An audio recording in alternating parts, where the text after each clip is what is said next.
Right now at 11, spring break will now stretch well into next month. Florida schools will remain shuttered amid the coronavirus pandemic. On what would be normally a night of celebration, downtown Orlando, a virtual ghost town as more people self-isolate and bars are forced to close. The government giving back. The efforts in Washington now underway to cut a check to people hurt most by the COVID-19 outbreak. When we see the best in each of us, we lift this nation up, and we'll get through this together. That's how we've always done. And fresh off a major victory in Florida's Democratic primary, Vice President Joe Biden addressing his supporters about the ongoing battle to curb the spread of the coronavirus. Local, live, late-breaking. WESH 2 News starts now. Let's get you right to tonight's Florida presidential primary results and a clean sweep for former Vice President Joe Biden. Biden came out victorious in every single one of Florida's 67 counties. Biden claiming more than 60% of the vote and a significant chunk of the state's 219 delegates. On the national front, this now puts Biden significantly ahead in the race for the 1,991 delegates needed to secure the Democratic presidential nomination. Also of note tonight, President Donald Trump, while running mostly unopposed, now officially has enough delegates to be the Republican Party's presumptive nominee. We're scrolling all of the results at the bottom of your screen, and they're posted right now at WESH.com. Much more on the primary race throughout the newscast, but now how coronavirus is affecting life right here in Central Florida. Florida students won't be back in class until April 15th at the earliest. That's the announcement from the governor today, adding that all statewide assessment tests have been canceled for the school year as well. The decision comes as Florida sees a growing number of coronavirus cases. The state is now reporting 195 Florida residents have been diagnosed with the virus and 21 Florida residents out of state. More than 24 of those cases are here in Central Florida. The state is also ramping up COVID-19 testing. In the coming days, Orlando will see one of its first drive-through testing sites at the Orange County Convention Center. Let's begin with the impact on Florida students, parents, and teachers. That already extended spring break just got longer. WESH 2's Summer Knowles is standing by with changes and now how they affect the Florida students. Okay, students will get back to class, but just not in the traditional setting, at least not for a little while. Today, Governor Ron DeSantis announced all public and private K-12 and career and technical center campuses will be closed through April 15th. So schools are encouraged to operate virtually or through other non-classroom based means. Additionally, school districts were put on notice that they should be prepared to extend their educational calendars through June 30th. When asked if he anticipates all schooling will be online for the remainder of the spring semester, here's what the governor had to say.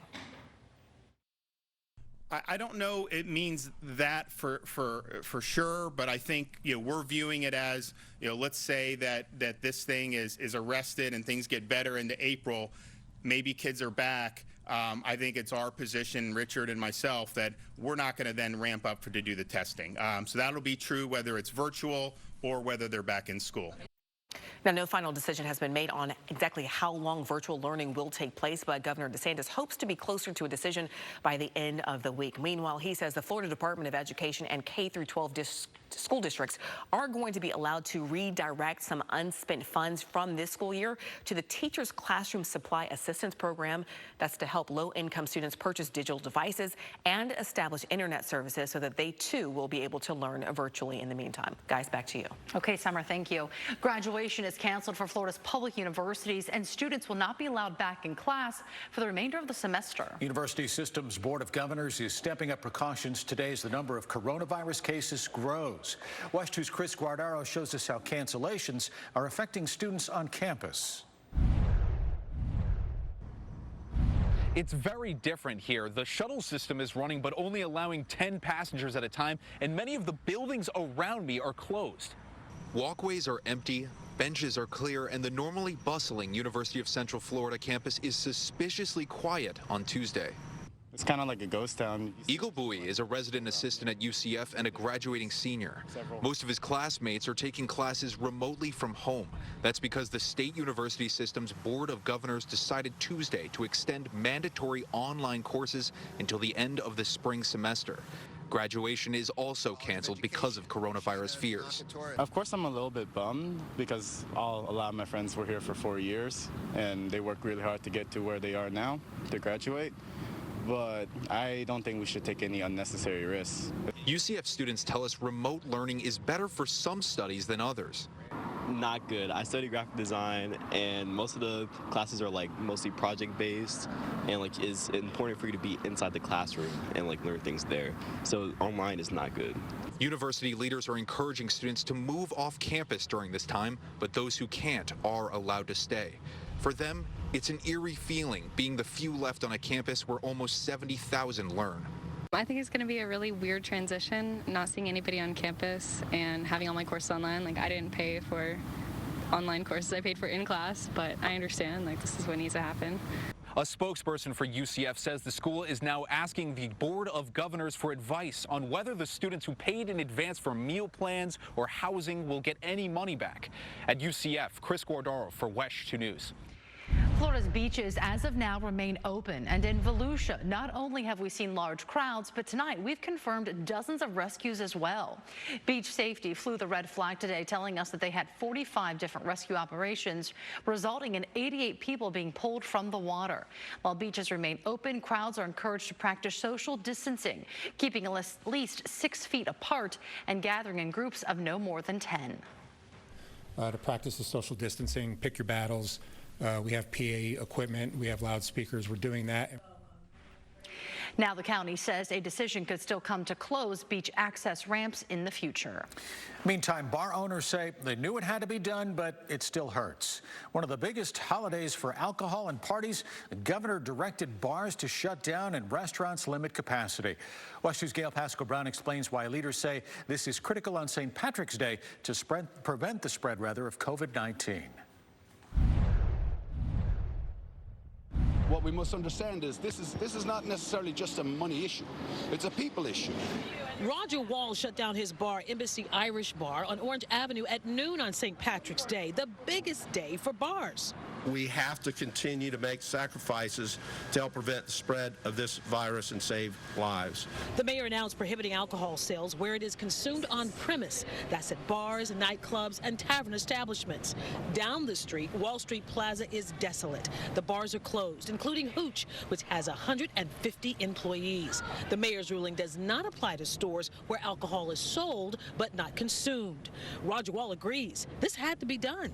The issue we have is that it came so suddenly, we were not able to be in a position where we can really be strong enough to help our staff through this next possible month and even more. Now, restaurants within the city of Orlando can sell alcohol on premise for consumption, but they must limit to 50% capacity and they must spread out the tables. Plus, parties can be no more than 10 people. These friends are both in hospitality. I know that I'm one of the lucky ones. I work in a restaurant that serves food, so we're on the better end of it. I'm going to be out of work for a month, it looks like. So that's not the best situation. But Peter Hansen says a customer, out of the goodness of his heart, surprised him when he left him a $125 tip on Monday. He is so thankful. He says, my daughter works in the service industry. I know how bad it is. She's scared. I can only imagine what you're going through. He says that tip will help him make rent. In Orlando, Gail Pascal-Brown, WESH 2 News. Several major retailers are either closing doors or slashing hours to ensure more time to restock and clean. Macy's, Bloomingdale's, and Nordstrom announced plans to close to the end of the month. Target also announced beginning tomorrow all stores will close no later than 9 p.m. It's also joining a growing number of retailers reserving the first hour of business for elderly and vulnerable shoppers. The Orange County Convention Center is working alongside FEMA to establish a drive-through testing site. Today, teams are already delivering forklifts with supplies to get this ready. Testing is expected to begin sometime next week in what's known as the Destination Flat parking lot, which is a ways back from the current center site. Now, those required testing should not enter the center itself. Right now, it would appear that this would only be used, at least at first, for healthcare workers and people showing symptoms who pass screening criteria. There's an urgent call for blood donations tonight. The American Red Cross says there's a severe blood shortage after an unprecedented number of blood drive cancellations. Here in Florida, One Blood says 400 blood drives have been canceled, and there's been a significant drop in donations overall. Their message, it is safe to donate blood, and that coronavirus does not pose any known risk to people as they donate blood.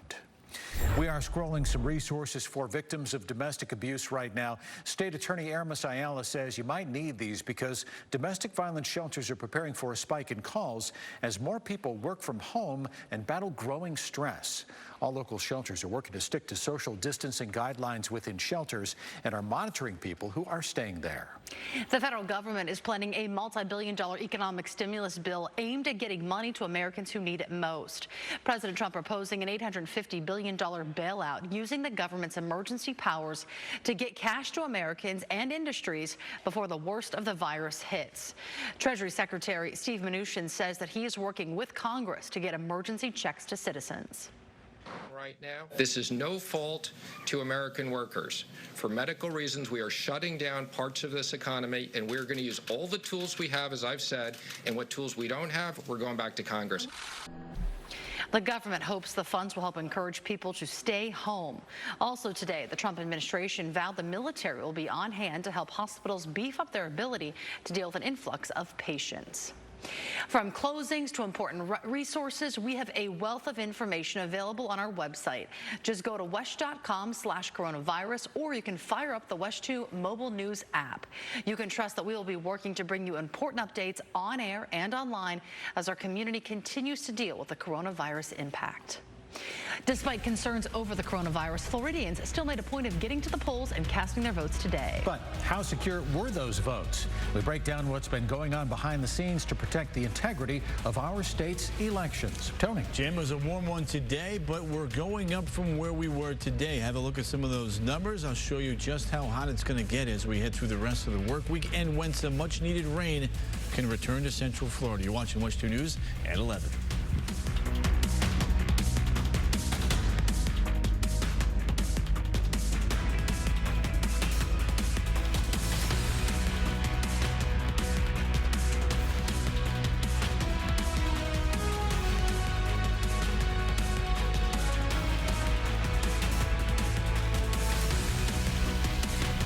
WESH 2 News is here to help you navigate the coronavirus impact. Keeping you up to date with the latest developments and facts you need to stay safe and informed. With special coronavirus coverage in all newscasts every day until the pandemic passes.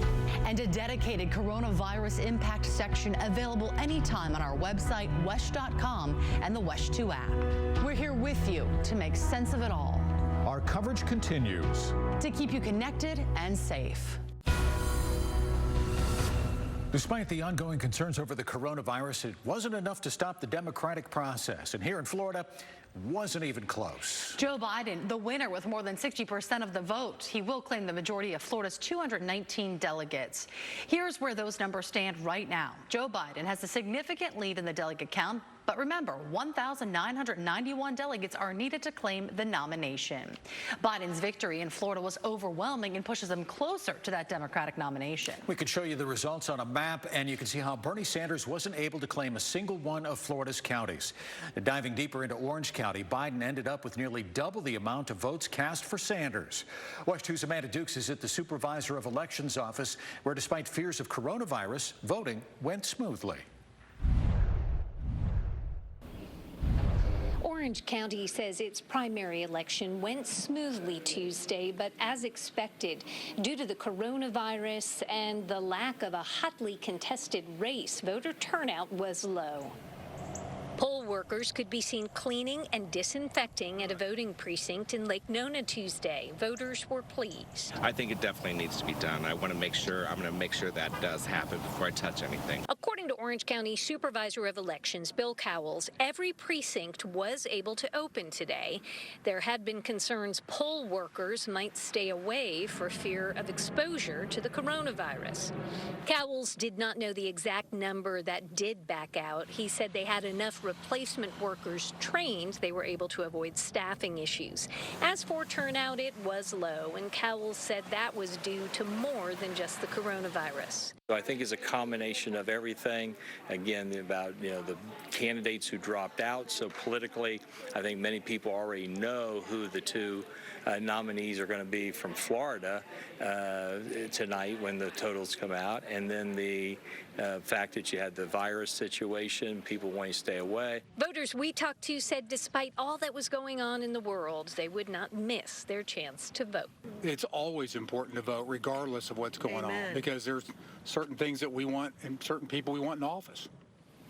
Now, Orange County did have to move the location of 2 voting precincts because they were located in facilities where senior citizens live, but they do not believe that caused a problem. In Orange County, Amanda Dukes, WESH 2 News. We have a complete list of results scrolling at the bottom of your screen and right now on WESH.com and on the WESH 2 News app. Gorgeous weather day. No, a lot of you are working from home or maybe hunkering down for the time being. But if you're forced to go out tomorrow and just need to get outside, we want to give you another check of the forecast. Chief Meteorologist Tony Manalfi is here now. So, Tone, what can folks expect tomorrow? Well, I tell you what, if you are working outside, you're a roofer, contractor, landscaper, I tell you what, this time of the year, it can get hot. Tomorrow's going to be one of those days, so just make sure you stay hydrated and you've got that proper sunblock and a hat. Otherwise, you may have a pretty bad sunburn by the end of the day. Outside right now, 72 wind. Coming in out of the east there at about 8 miles an hour. Nothing too significant, but here's what's going on. We've got this big ridge of high pressure now centered between the Florida Straits and Cuba. That's going to build and expand northeastward here over the next couple days. That's going to keep all of the moisture and all of the energy up to the north of us, not allowing for any rain to come our way, which we can really use as those pollen levels are quite high. But the surface winds are out of the east, but the upper level winds are coming out of the west. So that's kind of why we've got those clouds overhead tonight and keeping our temperatures on the mild side. Notice how the winds have become significantly lighter than earlier this afternoon, and the temperatures right now in the upper 60s to about 75 right there in Leesburg. You're only going to drop to about 66, 62. Up towards Ocala and mild here along the coast. Now, we don't have that summertime humidity, but we do have mild temperatures for sure, as typically we would be falling back into the 50s. So from 65 to 82 at lunchtime, jumping up into the upper 80s by 3. An isolated late day shower couldn't be ruled out. We start off with a few clouds up to the north. Notice how the east breeze works in fairly quickly, and then by the end of the day, shoots off towards the west. So we may have a brief isolated chance for a fleeting shower here from the villages Ocala on into Sumter County before everything works off towards the west. Another warm one tomorrow. Normally we would be in the upper 70s. Tomorrow we're going to be in the upper 80s, so running a good 7 to almost 10 degrees warmer than the norm in many locales. So near record territory tomorrow. Here in Sanford, we'll watch that. That would be the one city that could tie a record high if we were really to get a little bit of a wind and dry things out there. All right, so tomorrow along the coast for those beaches that are open, wind southeast 5 to 15. Water temperature starting to come up into the 60s and the low 70s. Just watch those rip currents. They're going to be the big problem here, especially during low tide, which is right around the noon hour. Now, very early tomorrow morning, we do have that Falcon 9 Starlink 5 set to go up at 8:16 in the morning. A 90% go from a weather standpoint, looking pretty positive on that. Thursday and Friday, now we stay dry, a few clouds from time to time, but overall, again, the story here is going to be the continuation of some very warm temperatures. In fact, when you take a look down at the updated 7-day forecast, we're jumping up into the upper 80s tomorrow and staying there right through Saturday. Now, late Saturday on into Sunday and Monday, front drops into North Florida. A few more clouds, a chance for a couple of showers. Not much of a drop-off, though, as you can see in temperatures, right around 84, 85. Overnight lows, steady she goes, near 65. Tony, thanks. Tomorrow morning, SpaceX will once again try to launch its next batch of Starlink satellites. SpaceX was forced to abort its Falcon 9 launch over the weekend because of a power problem in an engine. The mission is to send 60 new Starlink satellites into orbit as part of its broadband internet constellation. Wednesday morning's launch is set for 8:16. Joe Biden is now pulling ahead of Bernie Sanders in the Democratic presidential race. Tonight, we are taking a deeper dive into Florida's results and the impact the coronavirus is having on primary elections in other states. Courtney. All right, Mayor, we just don't know how COVID-19 will impact the NFL season, but for the sake of conversation, the 2020 Super Bowl is scheduled to be in Tampa. No host city has ever had its home team play in the Super Bowl, maybe not until this year, if the reports are true, and Tom Brady is headed to Tampa Bay. We'll break it all down next in sports. Now, WESH 2 Sports, sponsored by Mullinax Ford. Hello, everybody. Bucs head coach Bruce Arians once said, "No risk it, no biscuit. You don't try great shots, you won't hit one." This perhaps the biggest risk it, passing up on really good quarterbacks during the tampering period of free agency for Tom Brady, the GOAT. And now it appears BA may have just hit one of his biggest shots of his coaching career. Tom Brady leaving New England after 20 years and 6 Super Bowl wins, and reportedly agreeing to a deal with the Tampa Bay Buccaneers, choosing to leave New England for a fresh start in Tampa. Brady finds a great receiving core with Mike Evans and Chris Godwin and O.J. Howard. The defense is coming together, and Coach Bruce Arians is known as a quarterback guru. Still a lot to get used to, of course. Brady in Tampa Bay, the official announcement could come as soon as tomorrow. COVID-19 now takes out another sporting event, one of golf's biggest events. The PGA Championship has been postponed. The PGA Tournament was to be played in San Francisco beginning May 14th. They're hopeful another date will be found, but no guarantee. Also, the PGA canceled the rest of its events through May 10th. Another star athlete has tested positive for COVID-19. Kevin Durant is among 4 confirmed cases on the Brooklyn Nets. Right now, all 4 players are isolated and being treated by team physicians. That brings the total cases among NBA players to 7. Last week, Utah Jazz player Rudy Gobert tested positive for the virus, prompting the NBA to suspend the season. His teammate Donovan Mitchell also tested positive. That's it for sports. Jim and Mayor, back to you. Courtney, thanks so much. Tonight, Florida Democrats overwhelmingly went for Joe Biden in the presidential primary. We have team coverage breaking down the results and how local leaders are already looking ahead to November, ahead on a special edition of WESH 2 News.